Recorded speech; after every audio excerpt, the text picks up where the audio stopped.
इस्तकबाल है आपका मानव समाचार में। मैं हूं सैयदा अंसारी। आइए देखते हैं इस वक्त की ब्रेकिंग न्यूज़। गिरीश महाजन असं म्हणतात की ते देवाला मला म्हणतात, वाटतं पण कुठल्या की देवाला म्हणते त्याबाबत त्यांनी मला वाटतं की भारतीय प्रजासत्ताक दिन या शुभ दिवसाच्या मी आपल्या सर्वांना शुभेच्छा देतो। या संदर्भातले जे काही निर्णय असतील माननीय मुख्यमंत्री महोदय माननीय उपमुख्यमंत्री महोदय करणे केलेल्या निर्णयाची अंमलबजावणी करणं एक कार्यकर्ता म्हणून आमची जबाबदारी असते। होणार असं म्हटलं जात आहे। विरोधकांकडून सातत्यानं चर्चा सुरू आहे, काय नेमकं कसं म्हणतात त्याच्यामध्ये राज्याच्या राजकारणामध्ये पुन्हा एकदा उदय होणार अशा प्रकारची चर्चा सध्या सुरू आहे विरोधकांकडून। काही लोकांचे आपण बोलतो ना अंगेरी लाल की हसीन सपने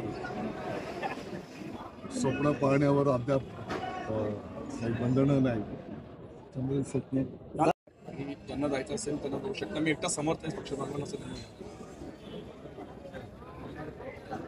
तो त्यांचा विषय आहे, त्यांनी काय करायचं जायचं। पण ही वस्तुस्थिती आहे की एकेकाळी आमदारांची संख्या किती होती ती आता 20 वर आली, खासदारांची संख्या 18-20 होती ती आता 8-9 वर आली।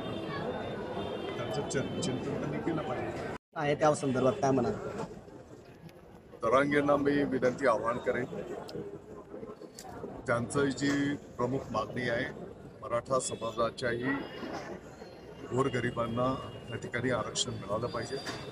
आपण बघितलं असेल की यापूर्वीच्याही काळामध्ये या मागणीच्या अनुषंगाने माननीय तत्कालीन मुख्यमंत्री महोदय आताचे उपमुख्यमंत्री महोदय एकनाथजी शिंदे साहेबांच्या नेतृत्वाखालच्या युतीच्या सरकारने 10% मराठा समाजाच्यासाठी आरक्षण घोषित केलेलं आहे। त्याप्रमाणे त्याची अंमलबजावणी प्रगतीपथावर आहे आणि माननीय सर्वोच्च न्यायालयामध्ये या संदर्भातला एक जी क्युरेटिव्ह पिटिशन आहे ती पण तिकडे प्रलंबित आहे आणि त्या माध्यमातून पण संपूर्ण महाराष्ट्राचं सर्वेक्षण करून मराठा समाजामध्ये पण मागासलेले अनेक गोरगरीब बांधव आहेत, त्यांना शैक्षणिक असेल नोकरीच्या संदर्भातल्या आरक्षणाची आवश्यकता आहे।